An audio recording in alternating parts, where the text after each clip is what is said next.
Hi folks, this is Vicki from patternprincess.com.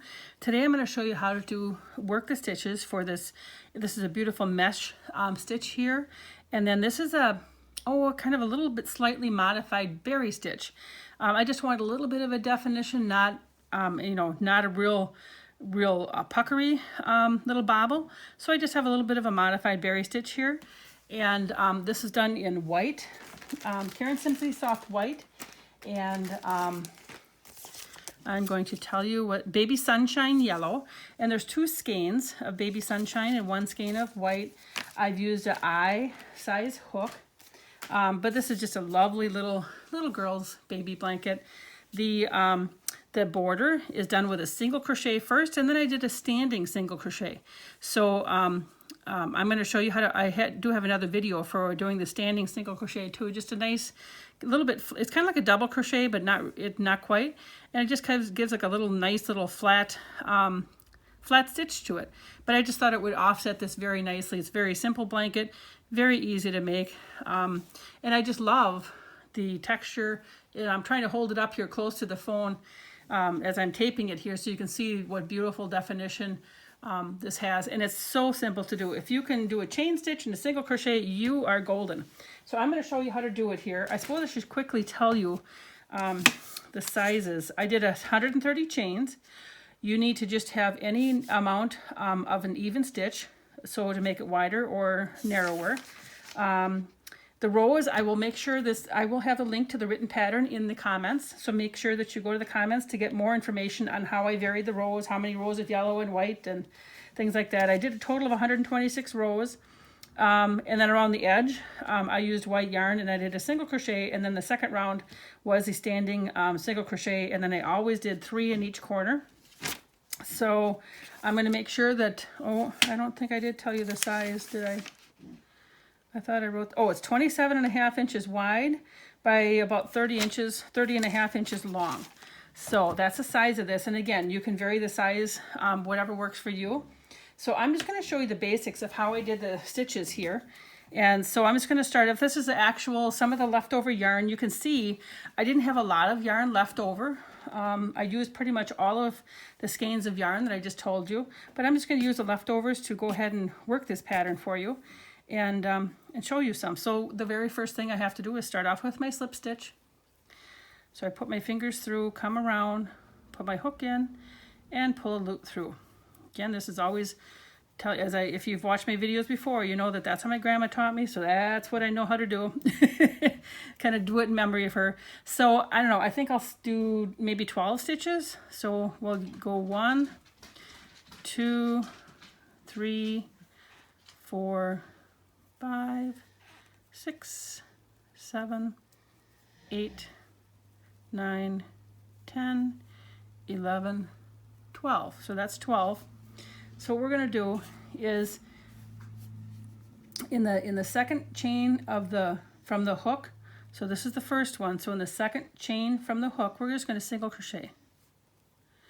Now, there's a number of different ways you can single crochet. You can single crochet using this top loop. You can turn it over and single crochet in this back bump. Or you could single crochet underneath these 2 loops. It depends on how much of a hole you want to see when you add your border on. On this particular blanket, and I'm going to bring the blanket back, but it's something I forgot to tell you. I just did the top loop on this one. So sometimes you have too big of a hole, I think, when you add on your border in that first round. So this was my last, this is the end of the blanket. So this is how the stitches look for the end of the blanket. See how nice and snug that is? So I just did the top loop as I did now, and see I have a little bit bigger hole. It's not enough to really bother me too much, but if I were going to do it again, I'd probably go through the 2 loops when I'm starting off this chain. And I'm going to show you what I mean by that. So on this first one here, I went through the top loop. So if I were going to do it differently, to tighten up that loop, if I wanted to tighten up that hole that you would get at, when you add that border, so it's not so loose, I would actually go underneath both of these top loops, so you only got 1 loop left, and then complete my single crochet. Or I very successfully use the back bump, and that also keeps it from loosening up so much when you put that other. So I would just turn it and then work my single crochet into this back bump, okay, and do that. So choose the method that works well for you for today's purposes, and I completely forgot my count now, so I'm going to quickly go through this and start this again. But for today's purposes, I'm just going to work on the top loop to just show you how to do the stitches of this pattern. But by all means, choose the method that works best for you. So I'm going to quickly count 2, 3, 4, whoopsies, 5, 6, 7, 8, 9, 10, 11, 12. Okay, so single crochet in the second loop from the hook. So here's our single crochet. Chain 1, and then skip 1. And then single crochet in the next loop. Chain 1, skip a chain, and then single crochet in the next one. We're going to do this all the way across. Chain 1, skip 1, single crochet. Chain 1, whoopsies, skip 1, single crochet. Chain 1, skip 1, and single crochet in the last. You should end with a single crochet. All right, so we have the first row done. So now I'm going to chain 1. I don't know if you need to chain 1 before your turn or after your turn. Just make sure that you chain 1, okay? So it's either going to be at the beginning when you start or at the ending. So you've chained 1. So right back in that very last single crochet that you did, you're going to do a single crochet. So in every single crochet, you're going to single crochet. And then every single chain space, so this is the chain space now. Now you're going to do a chain, you're going to skip that chain space, and you can kind of see in between here, right here, in between here is going to be that another single crochet. So we do a single crochet. Chain 1, skip the space, and see right between these two bars, that's your single crochet of the previous row. Chain 1, skip 1, single crochet in the single crochet space. Chain 1, skip 1, and single crochet. Chain 1, skip 1, and then make sure you catch the 2 loops. Single crochet in that very last one. Okay, so I'm going to do one more time, one more row of mesh stitch. Chain 1, and I've turned again right into that very first stitch. And this is really nice if you're a beginner. It helps give you single crochet, chain 1, skip 1, but it helps give you really nice edges. So you can make sure that you know, my very first blanket I made, I had a weaving edge and it looked really bad. But I've since then gotten better. There are a few times though when I get mixed up in a pattern I'm trying to develop, or just work somebody's pattern and I get mixed up and it weaves because I haven't done it right. So even those of us that have crocheted a little bit have a problem. So that is the mesh stitch part. And I would just, you know, so I think that the pattern initially calls for 10 rows of the mesh stitch. So the chain 1, go into the single crochet. So you would just do 10 rows of this. And when you really get going, it goes so fast. So this is the mesh stitch part of the blanket. And I did it in yellow. So every time that you saw yellow on the blanket, that was a mesh stitch. And every time I did white, except for the border, it was either the mesh stitch or a bobble, or a little bobble berry stitch. Can't even talk. Okay, so, and here we're going to join the white yarn, because I also did each one of the berry stitches in the white yarn. So what I did is I brought my yarn through first. And then I tightened this up, okay, and then I actually do like a little chain 1 here, and I tighten that.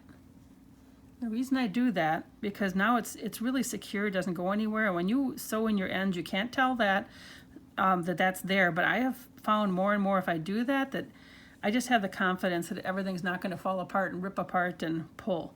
So remember we had to do that chain 1 from that previous row, so there's the chain 1.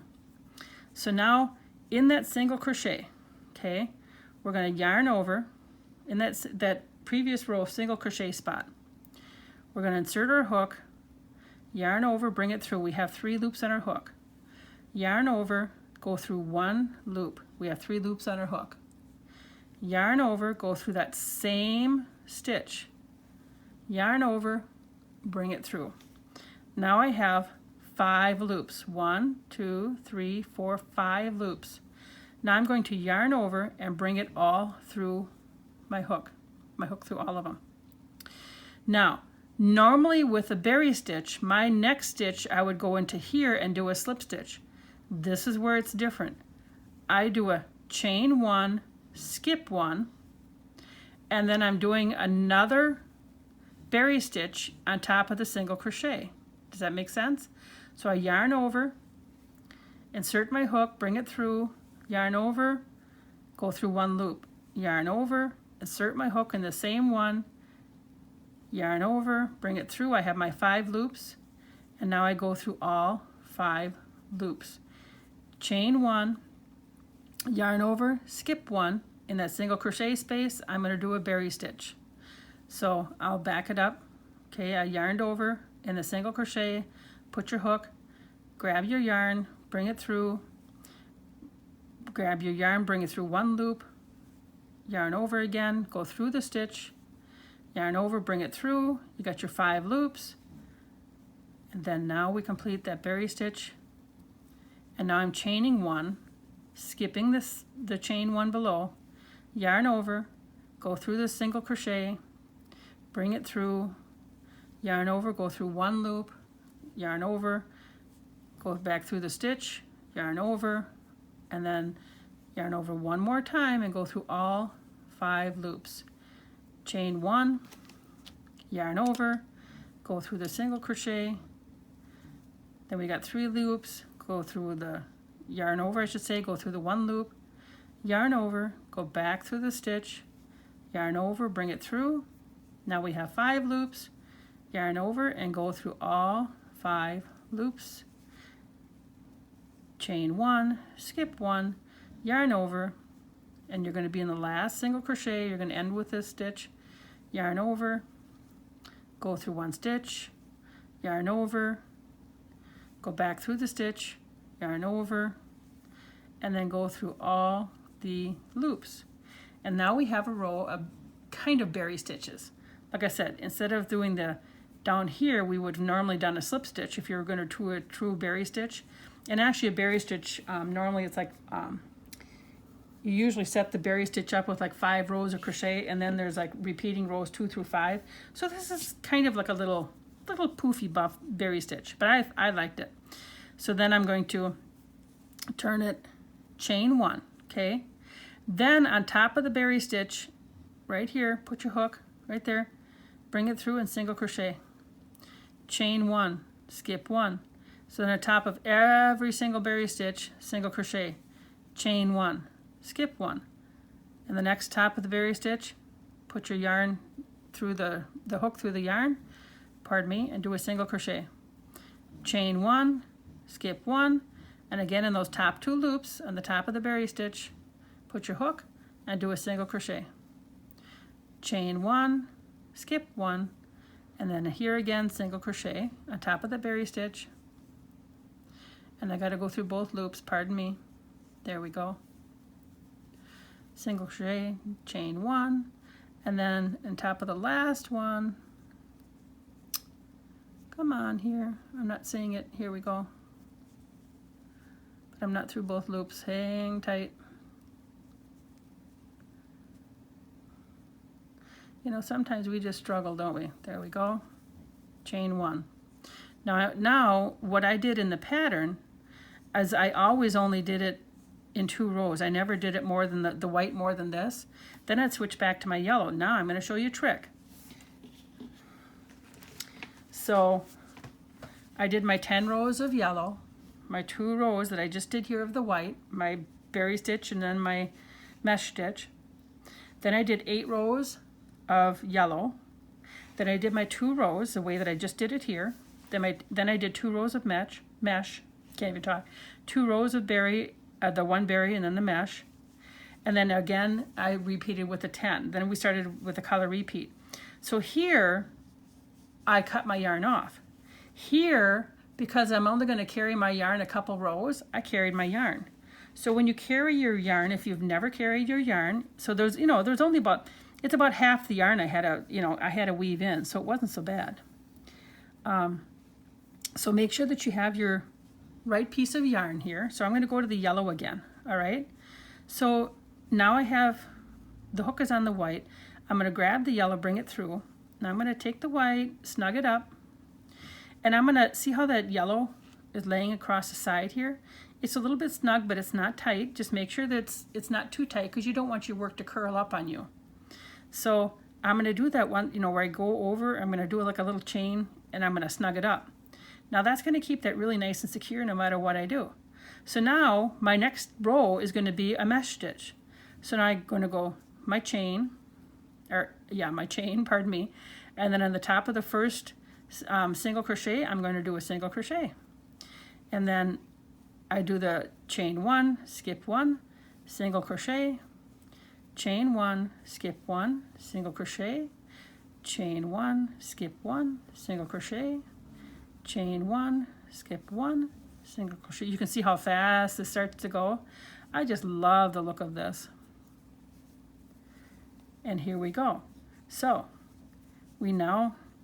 I would continue on with my yellow until I got to my little bobble stitches, my little berry stitches, and then I would do my mesh stitch.